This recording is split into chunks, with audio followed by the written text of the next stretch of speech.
Okay, yes. So we are recording.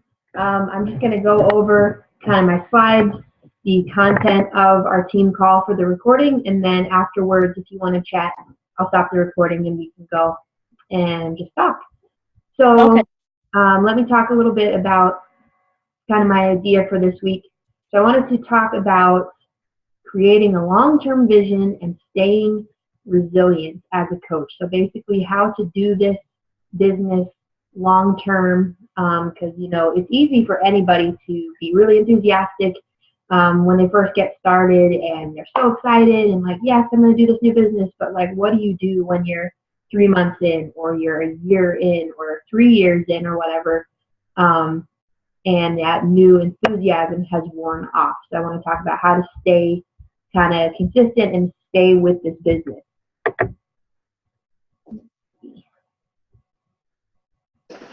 Okay, so it's important then to think about what your goal is. Some people sign up for this business and all they want to do is be a discount coach so they can get their Shakeology cheaper, because they love Shakeology, they want to be on it for the rest of their life. That is fine. So according to the IRS, if you're in your business and you're not making money, if you're not making more money than what you spend basically on your Shakeology or business fees, your business is considered a hobby. So they won't allow you to like write off any of your business expenses on your taxes because they consider it a hobby.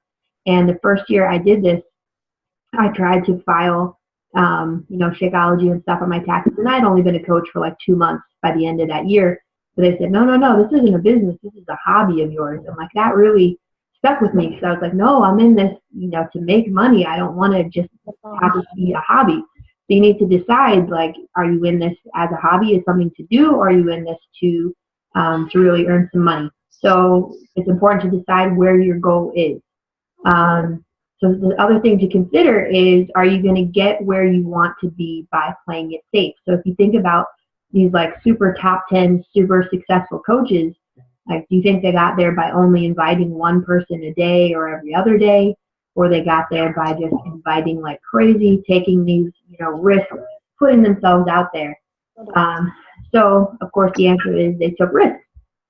So, like I said, these top 10 coaches, also something else you got to consider, they've been doing this for like over 5 years, most of them. There are a few top 10 coaches who just like shot up through the ranks within a year or something crazy like that, but that's not really the case with most of them. Most of them have been in this like since Beachbody started. They started this business before Shakeology, before challenge packs and all this, and they've learned and grown as the business has moved forward, and they've gotten better at it. And that's what's going to be for you too. So on one hand, it's important to be like, oh, I'm really driven, I'm going to stick with it. But on the other hand, like you've got to be forgiving, be patient with yourself. Rome wasn't built in a day. You're not going to become a millionaire in 2 months or whatever. So be patient with yourself, but also like stay driven and keep your goals in mind. Next one. Okay. So you got to remember, kind of in the same vein, that coaching is a marathon and not a sprint. So like I said, when you first get started, you got your little business starter pack, you got maybe a challenge pack, you got your first bag of Shakeology. You're so excited. All you want to do is post about it all day long. And you're so excited about it. And of course you think, oh, well, all my family and friends is going to want to do this with me. They're going to be excited for me. Start asking, oh, if you're like me, I bothered like every one of my family members and annoyed the heck out of them and told them, oh man, you got to do this with me, you got to do this with me. And everybody told me to get lost. So that really discouraged me at the beginning. So you need to be in this for the long haul. So even after that enthusiasm wears off. So what I mean by this, pace yourself. Keep some of that enthusiasm with you, but also don't try to do everything all at once from day one because you'll burn yourself out. Just like, if you start off a marathon at like the fastest pace you can possibly go by like 3 or 4 miles, you're going to totally hit the wall and not be able to finish. So what that means is when you first get started, maybe don't try to run a full challenge group, a full clean eating group, a full coaching sneak peek, and be a part of all these like leadership groups and stuff in the Girl Boss group, because like you think you have the energy and the time for all that at the beginning. You don't. Focus on the really simple things, and once you've got those down, then start adding in all those other little extras. We hear this at Super Saturday, be here in a year. There's so many people who start this business and don't even make it a year because they quit, they get discouraged, they give up. That's not going to be you, and that's kind of what we're talking about today. Strategies to be able to continue with this business even when it gets difficult. Actually, the reason I kind of picked this topic this week, I had kind of a rough week coaching. I heard a lot of no's. I heard a lot of like excuses and things that like I knew weren't true. Everybody said, oh, I can't join your challenge group because my dog died. And like, you know, I don't want to be rude and call them out on things, but just when you hear them so often, you kind of get a feel for like, that's probably not true. But that's kind of what inspired me to share this with you. And I hope like through what I've been going through, you guys can learn from that. And you'll just take it to heart and know that you should never take any of this stuff personally. So that's why I picked this picture. You're panning for gold. So I actually know a little bit about this because my family lives out in Washington State, and we go over to like Idaho and Montana and stuff, and they actually have gold in their rivers there. My dad loves gold panning. He gets like super excited. He gets his little pan out, shakes all the dirt and rocks and stuff in these rivers, and you find like these little flakes of gold, and it's exciting. I mean, it's not enough to like make you rich, but it's just still kind of cool. But when you do it, you put your big pan like this down into the river, and you get all this like sludge from up off the bottom of the river, and there's a little bit of water in it. You just shake like crazy, and you start seeing all the dirt and the rocks and stuff just falling away. So you start off with like this huge pan full, but as you're shaking it and all that stuff is like leaving the pan, you get kind of excited because you know you're getting closer to your target, which are these little teeny tiny flecks of gold. So it's just like that when we're messaging and prospecting people. Think of it this way. For every single person who says no, all you're doing is clearing out that gold pan. You're getting rid of the dirt. I'm sorry, I don't mean to call these people dirt. You're getting rid of the sludge and all this stuff, all these people who are, you know, faking and you know, just pretending to be interested in stuff. You're getting rid of that, and you're getting closer and closer to that goal. So don't look at it as, oh my gosh, everybody's saying no. I'm so discouraged. That's not it. You're getting closer. You're refining. You're sifting. Always keep that process in mind as you're inviting people. Like every single no you get, you're just getting closer and closer to those who are going to say yes. So I found my little lemur guy here. Thank you, but no. Because you hear no so often in this business and really in any sales business. You know, we're definitely in the business of helping people, but we earn our income by making sales. People are just naturally very leery anyway. But think about it, like somebody's coming to you, somebody you've never met is talking to you on the internet about an exchange of money for products. And like people are just naturally very suspicious of that, and I think they should be. I am suspicious if I talk to somebody and they say yes like right away. I'm like, you don't want to ask any more questions or like find out if I'm a real person. So it's so natural to hear no. I just kind of expect that that's going to be stage one. I don't expect when I talk to somebody that, oh, it's going to be definitely no, because that's, you know, negative thinking, and negative thinking, that's what comes back to you. But if I just kind of think, okay, that's just step one. They're going to say no, and here's an objection. My step two is to just work with them through that objection. This is a natural part of the process. I expect it, and I know how to get around it. You know, like I've shared in our group before, the little ways to get past objections. Every single objection somebody has, it's not new. We already know about it. We already know a way to get around it. You just follow your steps, follow your procedures. Come on. Okay, so I found this little picture. Rejection is neither an indication of value or talent. Remember that. If you believe in what you have to offer, then don't stop offering it simply because some of those you offer it to reject it. Many people are simply not very good at recognizing talent or value. It doesn't mean you won't eventually find an audience that will. So this has nothing to do with Beachbody. It has nothing to do with you. The products are great. You know that. This isn't some scam. We're not ripping people off. All we're doing is making people healthy.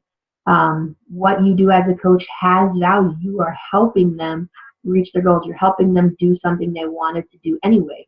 So when people say no, it doesn't reflect on you. You're not a bad coach because they said no. The programs are not bad programs because they said no. They just don't get it yet. They probably still have questions that you haven't answered. So this is an opportunity for you to either one-on-one with them, ask them, you know, like, well, what other questions did you have that maybe I could help you with? Or was there any part of this like I could have clarified? Anything like that. Or what I like to do is I take their objection and I make it into something public on my page. Because if they have a question or a reservation or an objection about it, chances are somebody else does too. So I take it to my page. When people say, no, I can't be a coach because I don't have time, boom, I know I'm going to make a post about how, like, oh, I was really surprised that coaching isn't taking up my entire life. It's something I can squeeze into like an hour or two a day, and I make that public. So because the only problem is that people don't understand. They just have questions and they don't see the value because they don't understand it yet. That's all it is. It's just like, you know, we say the waiter, you say no thank you to the waiter for a cup of coffee. Has nothing to do with the waiter, nothing to do with the coffee. You just didn't want coffee, so nothing personal. Let's talk more here about setbacks. You will definitely face setbacks as a coach. I know every one of you already have.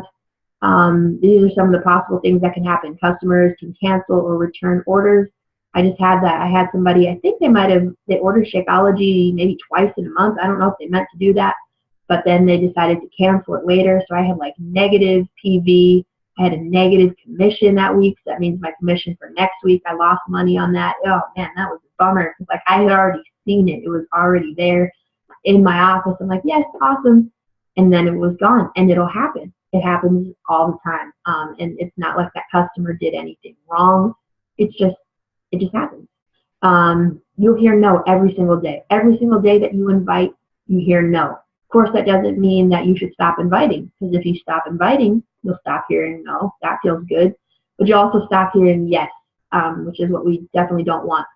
Coaches will quit. I've had this happen before. I've had other coaches on this team who didn't make it, who were too afraid to get started. That was really it. So I didn't have any like rock stars who just fell off, but that will happen. Apparently, sometimes there are like top coaches, diamond coaches and above, who just give up. And that can really mess you up, especially if you kind of depend on that for your rank. So you've always got to have a backup, always be building your team. And then just make sure that you're training your coaches when you have coaches under you, so that they feel equipped, they have tools, and they know what they're doing. I think that was kind of my fault in the beginning. I felt like I didn't know what I was doing, and I did not train my coach, so she never felt equipped to really begin, and she quit. So I lost Emerald rank for a while because of that. Something else, I know we've all experienced this. You'll have days where you feel like you got absolutely nothing done in your business, or maybe you did get nothing done. Some days all you can manage is like one post, or, oh, I drank my Shakeology today, or I read 5 minutes of my personal development, and that's all it was. The good thing is, this is your business. You work it at your pace. Of course, we always try to be much more productive than that. But the good thing is, you're not going to get fired if you don't get everything done that day. Your business just isn't going to move as quickly as you wanted it to. That's all it is. But all this stuff is very natural, and it's going to happen to every single coach, not even just us, you know, kind of at the bottom here, just starting. It happens to everybody. So I made a little post about this the other day, and I just wanted to touch on it a bit again. Don't put all your eggs in one basket. This has been a trap for me a few times. I'll be talking to people. I'm like, man, I've got 4 people who said they're going to buy challenge packs from me. So that's like 8 Success Club points right there. So I'm like banking on that already just because they said they're interested. That is not the same thing as money in the bank. That is not the same thing as Success Club points. You've got to work all the way through until you see those orders come through in your back office. So don't make the mistake of people saying, oh yeah, I'm interested. And you're like, cool, I've got 3 or 4 people interested in my challenge group. Should be a good challenge group. I'm going to, you know, I don't need to invite anymore. You need to invite every single day. Even on the first day of a challenge group that you've just started, start inviting for that next one. Invite every single day, because people will, you know, sometimes, you know, stuff just happens, comes up, but people will flake all the time. So just don't bank on anybody. What's the next one here? Okay, so let's talk a little bit about how to overcome setbacks like this that are going to happen to everybody. Of course, the first one is personal development. These top coaches who talk about making it there, they've had even worse setbacks than we had. I don't know if you listened to that call a few weeks, maybe a few months ago. Brittany Liette talked about how she was shooting for top 10 coach. She's been in the top 10 before, and this last year she was number 11. She missed it by one spot. And, you know, if that's something you've been working and shooting for and working with your team on, like that could be really, really devastating. And some stuff like that would make people quit. You didn't reach like a huge, huge goal of yours, especially when you had been like so public about sharing that you're working towards it. Like that could be it for some people. So, but she talked about how she worked through it, and she did it by like really diving into personal development. She took a little time to kind of lick her wounds, but she just read and read and read and read, and that's really what it is. You've got to fortify yourself with these things that teach you how to be positive, that teach you how to overcome obstacles and adversity. And on the days that you're having a really bad coach day, you got to read even more. That 10 minutes a day might not cut it some days. Like there's some days I just get stuck being so negative. I'm like, how can I even make a post that sounds positive? I'm in a terrible mood.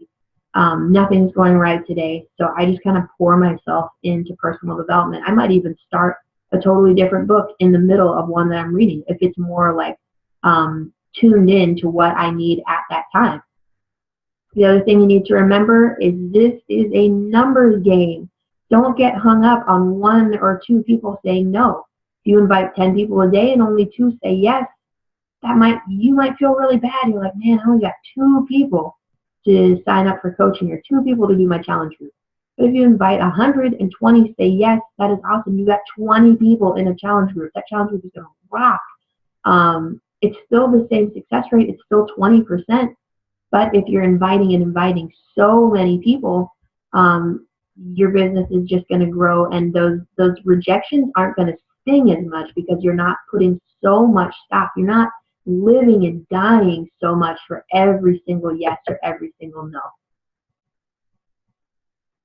Okay, so here's what you can do. If you've had just a terrible coaching day, we all have. I have them. I have them a lot. Everybody does. The first thing you should do is, of course, take a deep breath.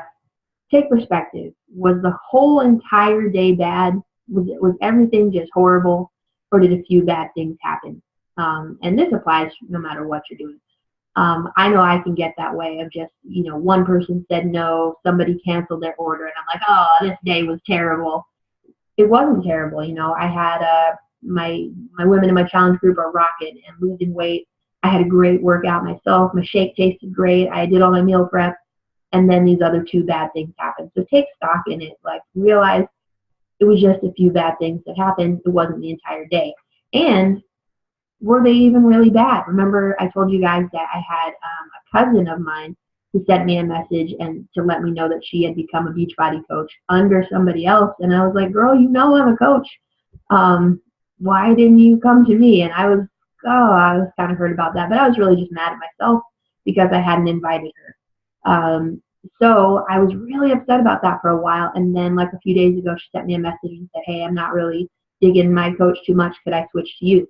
So something that I thought was really bad might turn out to be something good. So you never really know. Just keep it in perspective. These things happen. We don't always know why. And then later on, it all might make sense. So if you have just had a terrible day where you're just like, I'm going to quit this business, this isn't even worth it. First of all, like, what keeps me here in this business, no matter how bad of a coaching day I've had, is a few things. First of all, I always remember my why. I'm in this business because I want to make my life better. I want to make my family's life better. I want to give my family the things I could not otherwise. I want to have freedom. So keep those things in mind. I know that there is no other way that I could do that stuff. I cannot go to a 9-to-5 job and have the kind of freedom that I want. I can't get the kind of income that I want from another 9-to-5. So I would keep that in mind. I'm like, okay, so if you quit this, what are you going to do then, Malia? Like, what is your other option? Like, okay, nothing really. But also think about this, because I don't know, I don't want to say I'm prideful, but like I know that there are people out there watching me. I know there are people that are waiting for me to fail, and I'm like too stubborn. I won't give them that satisfaction. So for me, like, I'll never quit. I will never quit, and that is a huge reason why. So at most, if I had just a horrendous day, I might take one day off. I will still try to make a few posts on social media because I try to just always keep that presence there. If you lose that presence, you lose a lot of momentum. So try to at least post a few things. If I'm feeling really down, I'll find some funny pictures or something to cheer me up, post those. But I might take one day off from inviting coaching groups or whatever, just to relax, kind of reset, put everything in perspective, read a lot of personal development just to kind of get my mind in a better place, and then dive in the next day. So I say this with a word of caution. Take one day off. One day off can easily turn into 3 days off, and then a week off, and then a month off, and before you know it, like, you have no idea what's going on anymore coaching. I think I told you guys I had a success partner, and we were like awesome together. We kept each other on track like so well. And then, we checked in with each other every day. And then one day she was like, oh, I'm having problems with my phone. I'm going to get a new one soon. I was like, okay. I didn't hear from her for 2 months. She didn't make a post on Facebook for 2 months. How do you think her business is going to look? And I know what was going on. She got discouraged in her business, and it's easier to not do this stuff. But, all of us on our team, like, we have families, we have mouths to feed. If you're not out there doing this business, how are you making money? How are you moving your business forward? You're not. So I try to, take scope every day at the end of my workday. What have I done to grow my business today? What have I done to make money today? Have I done any money generating activities? If not, I know I got to make some changes the next day. So that's why I say take one day off if you really, really need to refocus and reset. Don't take off any more than that because it's too easy to slip up and fall off. Just like working out or eating healthy. If you take a day off, that's fine. Any more than that, it's a slippery slope. Okay, so I want to talk a little bit here about having a long-term vision.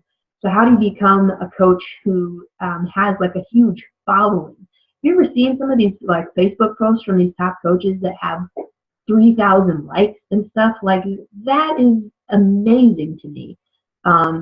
So I just want to bring up the fact that you are building relationships with your customers. This is not a sales transaction.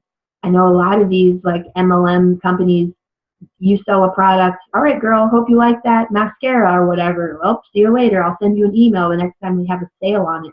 That's not it. You're building a relationship with your customer for life. So you can surprise them. Have you ever gone somewhere and you're just like, man, I got like awesome customer service at that place. I wasn't expecting it, but people there were like super nice and really professional. I saw somebody put a Facebook post up the other day about how like nice and professional the employees were at Chick-fil-A or something. They always have such nice manners, and that like really goes a long way with people. So you can surprise them by under promising and over delivering. So even if, we say, even if, our goal is, all right, I'm going to provide you with 30 days of an awesome challenge group, like you don't go and tell them, I'm going to make sure that you lose 50 pounds in this challenge group. I would never promise somebody that. I'm not going to promise somebody something I cannot or will not follow through with. But I can over deliver. I can surprise them by providing, by giving them like little text reminders or little uplifting quotes or something. You know what I mean? Just going above and beyond what I said I would do goes such a long way with people. My little quote here, you want to give them a marriage, not a one-night stand. This is long-term. It's not just thanks for your money. Here's my little 21-day group, and after that, you'll never hear from me again. That's not it. Ongoing support. That's what's going to give people loyalty to you. They will never, ever, ever change coaches because you give them such an awesome experience and they know they can't get that anywhere else. This is the same one. Okay. You want to be constantly seeking to improve. So, like I said, if you're just starting out, be patient with yourself. Say this is your first month as a coach. You're going to be better at this next month. And then the month after that, and in a year and in 3 years, you're going to be much better at this. So the stuff that's like taking you all day right now, you're going to be able to bust that out in 30 minutes very soon. Everything will refine. There's no like set process on how to do this. You're going to grow. You're going to adapt Your strategies will change over time. That's fine, but you're always going to get better as long as you keep practicing it. When you're working with your customers, you want to ask them for feedback. Like, how did you like that challenge? Was it helpful for you? Like, what would you have changed? Always, always ask them for referrals. Do you know anybody else who might be interested in losing weight? Do you have any friends or family who are maybe looking to supplement their income? Always ask for referrals, because your customers are going to love you because you gave them such an awesome experience, and they will have no problem recommending you to their family and friends. Lastly, you don't want to lose track of anybody. Keep everybody's name written down in a folder, in a file somewhere, because you don't want to just let these people totally fall off the planet. Once somebody has made a purchase from you, they're much more likely to purchase from you later on. So that's why it's important. I mean, you don't want to like spam these people with, hey, guess what challenge pack is on sale this month. But if somebody, you had a customer who did Body Beast a year ago or something, you might want to give them a little nudge, like, hey, I know you did Body Beast and you got awesome results from that. Have you heard of the Hammer and Chisel? That has the same trainer, Sagi Kalev, and it might help you to lean out a little bit too, because it's got this chisel side. Just wanted to see how you were doing.